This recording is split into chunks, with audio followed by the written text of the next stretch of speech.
പോകുന്നത്. അപ്പം ഈ ഒരു ഐറ്റം പ്രിപ്പയർ ചെയ്യാൻ വേണ്ടി എന്തൊക്കെയാണ് ആവശ്യം? നമ്മൾ ആദ്യമേ വെളിച്ചെണ്ണ ആവശ്യമുണ്ട്. പിന്നെ തേങ്ങ ഓക്കെ. തേങ്ങ ചിരണ്ടി എടുത്ത് ചെറിയ കഷ്ണങ്ങളാക്കിയത് ആവശ്യമുണ്ട്. പിന്നെ സവാള അരിഞ്ഞു സവാള, ഇഞ്ചി നേരത്തെ കഷ്ണങ്ങളായിട്ട് അരിഞ്ഞത് ആവശ്യമുണ്ട്. വെളുത്തുള്ളി, പച്ചമുളക്. വെളുത്തുള്ളിയും ചെറുതായിട്ട് അരിഞ്ഞത് ആവശ്യമുണ്ട്. പച്ചമുളക് 2 കീറിയത് ആവശ്യമുണ്ട്. പിന്നെ പെരുജീരകം, കറുവാപ്പട്ട ഐറ്റംസ്, ഏലക്ക. ഓക്കെ. ഏലക്ക, അതിന്റെ ഒരു മസാല ഐറ്റംസ് കംപ്ലീറ്റ്. തക്കാളി ചെറുതായിട്ട് അരിഞ്ഞത്. പിന്നെ കപ്പലണ്ടി അരച്ചത് മെയിൻ ഒരു സംഭവം ഇതിൽ ചേർക്കുന്നത്. കപ്പലണ്ടി അരച്ച് ചേർക്കുന്നതാണ്. നമ്മളിപ്പോ എത്രയാണ് ഉണ്ടാക്കാൻ പോകുന്നത്? എത്ര ചിക്കനാണ് ഉണ്ടാക്കാൻ പോകുന്നത്? 3 കോഴിക്ക് കണക്കായാണ് ഉണ്ടാക്കാൻ വേണ്ടി പോകുന്നത്. അപ്പം എത്ര കപ്പലണ്ടിയാണ് അരയ്ക്കുന്നതിന് വേണ്ടി?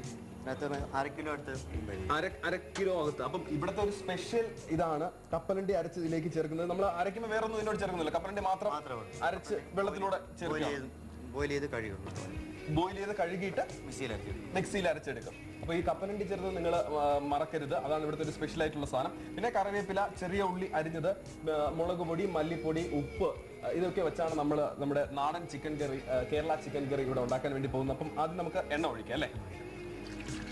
ആദ്യം എണ്ണയാണ് ഒഴിക്കുന്നത്. എന്ത് എണ്ണയാണ്? വെളിച്ചെണ്ണയാണ് ഉപയോഗിക്കുന്നത്. ഓക്കെ.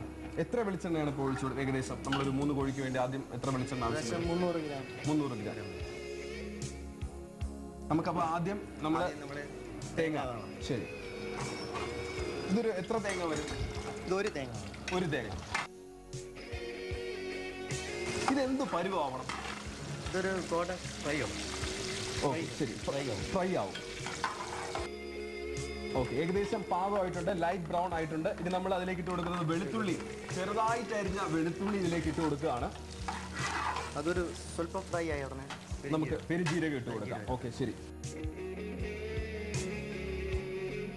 ഇനി നമ്മൾ ഇട്ട് കൊടുക്കുന്ന സവാള ചെറുതായിട്ട് അരിഞ്ഞാണ്. ഇത് എത്ര സവാള വരും? 1 കിലോ അടുപ്പിച്ച് സവാള.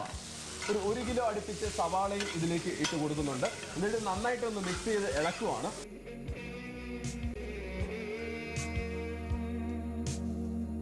ഇനി എന്താണ് നമ്മൾ ചെയ്യാൻ പോകുന്നത്? ഒരു ലൈറ്റ് ബ്രൗൺ കളർ ആയല്ലോ. ഇഞ്ചി, നേരത്തെ കഷ്ണങ്ങളായിട്ട് അരിഞ്ഞ ഇഞ്ചി ലൈറ്റ് ബ്രൗൺ കളർ സവാള ആകുമ്പോഴേക്കും നമ്മൾ അതിലേക്ക് ഇട്ട് കൊടുക്കുകയാണ്. പച്ചമുളക്, പിന്നെ 2 കീറിയ പച്ചമുളക്. ഇതൊരു കൈപ്പിടിക്കാണ് നമ്മുടെ ജീൻസ് സൈഡ് അതിന്റെ അകത്തേക്ക് ഇട്ട് കൊടുത്തത്. 1 പിടി നമ്മുടെ ഇഞ്ചി ഇട്ട് കൊടുത്തു. അതുപോലെ തന്നെ 1 പിടി കണക്കിന് പച്ചമുളക് അകത്തിട്ട് നന്നായിട്ടൊന്ന് ഇളക്കി കൊടുക്കുകയാണ്. ഇനി എന്താണ് ചെയ്യാനുള്ളത്? ഇത് സ്വല്പം ബ്രൗൺ ആയ നമ്മളെ ഫ്രൈ ആണ് തക്കാളി സ്ലൈസ് ചെയ്ത്. ഓക്കെ.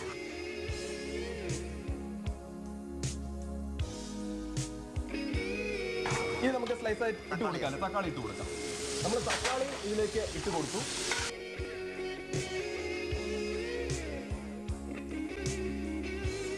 ഇനി നമ്മൾ ഇതിലേക്ക് മസാല ചേർക്കാനുള്ള സമയമായിരിക്കണം. അവസാനമായി തക്കാളി ഇട്ട് അതും കൂടി ഇതിലൂടെ ഒന്ന് നന്നായിട്ട് വഴണ്ട് വന്നപ്പോഴേക്കും ഇനി നമുക്ക് മസാല ചേർക്കാം. മസാല ഐറ്റംസ് ഏതെല്ലാം? മുളക് പൊടിയുണ്ട്, മുളക് പൊടി, മല്ലിപ്പൊടി, മഞ്ഞപ്പൊടി, ഉപ്പ്. ശരി.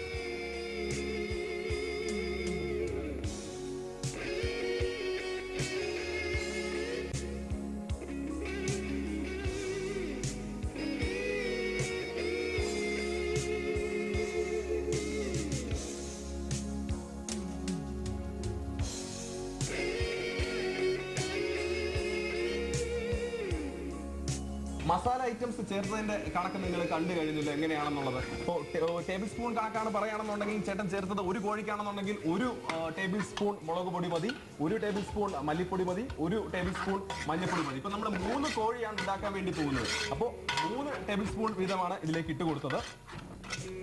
നമ്മൾ ഉപ്പ് എപ്പോഴാണ് ചേർക്കുന്നത്? കാരണം എല്ലാം അതിന് ശേഷമാണോ ഉപ്പ് ചേർക്കുന്നത്? ഉപ്പ് ചേർക്കുന്നുള്ളൂ. വെള്ളം ഒഴിച്ചതിന് ശേഷമാണ് ഉപ്പ് ചേർക്കുന്നത്. ശരി. നട്ട്സ് ഇതിലേക്ക് നമ്മൾ മിക്സിയിൽ അരച്ചെടുത്ത് ഇതിലേക്ക് ചേർക്കുകയാണ്.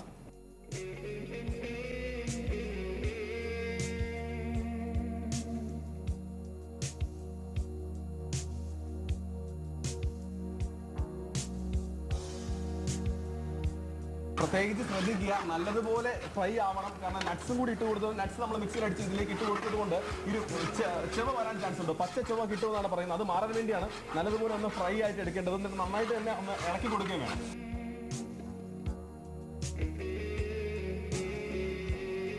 ഇനി നമ്മൾ ഇതിലേക്ക് വെള്ളം ഒഴിക്കാൻ വേണ്ടി പോവുകയാണ്. വെള്ളം എത്ര വെള്ളമായിരിക്കും ചേർക്കുന്നത്? ഒരു ആവശ്യത്തിനല്ലേ? ആവശ്യത്തിന് വെള്ളം ചേർക്കുകയാണ്.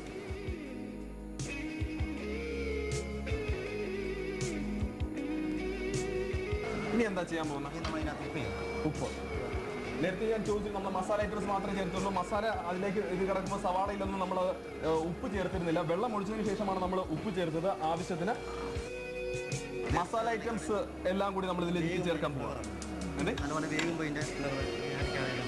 കിട്ടാൻ പറ്റും. ഓക്കെ, ശരി. അപ്പോൾ ഇതിൻ്റെ ഒരു സ്മെല്ല് നമുക്ക് കിട്ടും എന്നാണ് പറയുന്നത്. ഇത് നമ്മൾ മസാല ഐറ്റംസ് എല്ലാം അതിനാക്കി ചേർക്കുകയാണ്. നല്ലപോലെ വേവുമ്പോൾ മസാലയുടെ സ്മെല്ല് കിട്ടുമ്പോൾ നമുക്ക് അറിയാനും പറ്റും. കറിവേപ്പില കുറച്ച് ചേർക്കുവാണ്. ഇനി എന്തെങ്കിലും ഉണ്ടോ ചേർക്കാൻ? പാല്.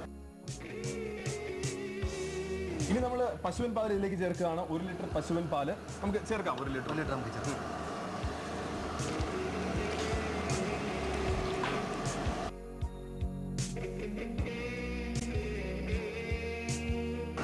പശുവിൻ പാലും ചേർത്ത് കഴിഞ്ഞു. ഇനി നന്നായിട്ട് ഇതൊന്ന് തിളയ്ക്കണം.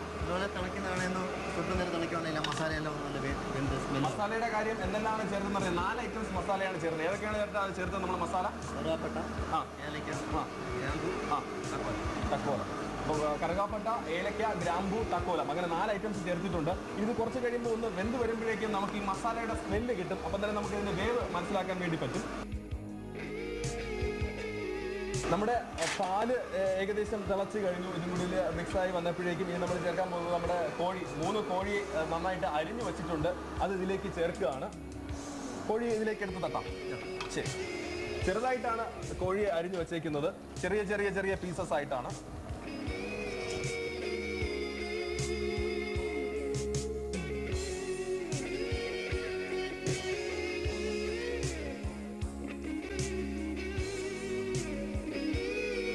ഇത് നന്നായിട്ട് ഇളക്കി കൊടുത്താൽ മതി. അപ്പോൾ ചിക്കനിൽ നമ്മൾ ഇത് അകത്തേക്ക് 3 കോഴിയും അകത്തേക്ക് ഇട്ടിട്ടുണ്ട്. ഇനി നന്നായിട്ട് ഇളക്കി കൊടുക്കുക. ഇതൊന്ന് വെന്ത് വരുമ്പോഴേക്കാണ് നമ്മൾ തേങ്ങാപ്പാൽ ഒഴിച്ചു കൊടുക്കുന്നത്. 1-ാം പാലും 2-ാം പാലും.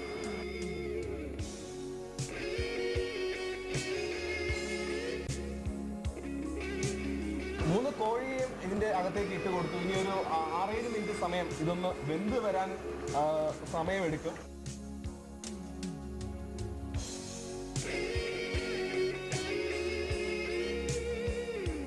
തേങ്ങയുടെ 1-ാം പാല് ഒഴിക്കേണ്ട സമയമായിരിക്കുന്നത്. നന്നായിട്ടൊന്ന് വെന്ത് അതിൻ്റെ ഒരു പരിപോലായിരിക്കുകയാണ്. ഒരു 7 മിനിറ്റ് സമയം കഴിഞ്ഞിരിക്കുകയാണ്. ഇനി നമുക്ക് തേങ്ങാപ്പാൽ ഒഴിക്കാം.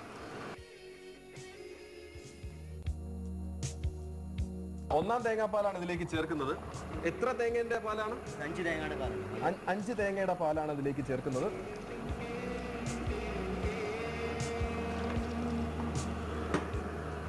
അപ്പം തേങ്ങാപ്പാൽ ചേർത്ത് കഴിഞ്ഞു. ഇനി നമ്മൾ കുറച്ച് സമയം ഓഫ് ചെയ്ത് വെക്കുകയാണ്. തിളച്ച് വന്നാൽ അപ്പം തന്നെ നമ്മളിത് നിർത്തുകയാണ്.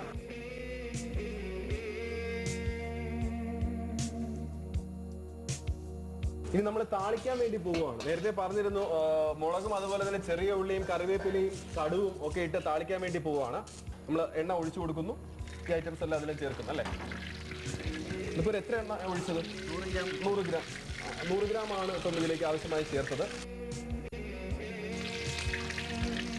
നമ്മൾ കടുവ് ചേർത്തു. കടുവെല്ലാം ഒന്ന് പൊട്ടിത്തെറിക്കുമ്പോഴേക്കും അടുത്ത എന്താ കറിവേപ്പിലാണ്. അതോ നമ്മൾ ചുവന്ന ഉള്ളി, ചെറിയ ഉള്ളി ചെറുതായിട്ട് അരിഞ്ഞത് ഇതിലേക്ക് ചേർക്കുകയാണ്. ചെറിയ ഉള്ളി അതിലേക്ക് ഇട്ട് കൊടുത്തു. ചെറുതായിട്ട് അരിഞ്ഞത് നല്ലപോലെ വൈകിട്ട് വന്നിട്ട് നമ്മൾ ഇതിൽ എന്തെങ്കിലും മസാല കൂട്ടുകൾ എന്തെങ്കിലും ചേർക്കുന്നുണ്ടോ? നമ്മുടെ അടുത്തത് കറിവേപ്പില, മുളക്, സ്വല്പം മുളക് പൊടി ചേർക്കുകയാണെങ്കിൽ കളറിങ്. ഓക്കെ, ശരി. ഇത് ഏകദേശം ഫ്രൈ ആയി. നമ്മൾ മുളക് ചെയ്യണം. ഓക്കെ. അതിൻ്റെ കൂടെ തന്നെ നമ്മൾ കരിയാപ്പില. ഓക്കെ, കറിവേപ്പില അതിൻ്റെ കൂടെ തന്നെ ചേർക്കുകയാണ്. നല്ലപോലെ ഫ്രൈ ആയിട്ട് നമ്മൾ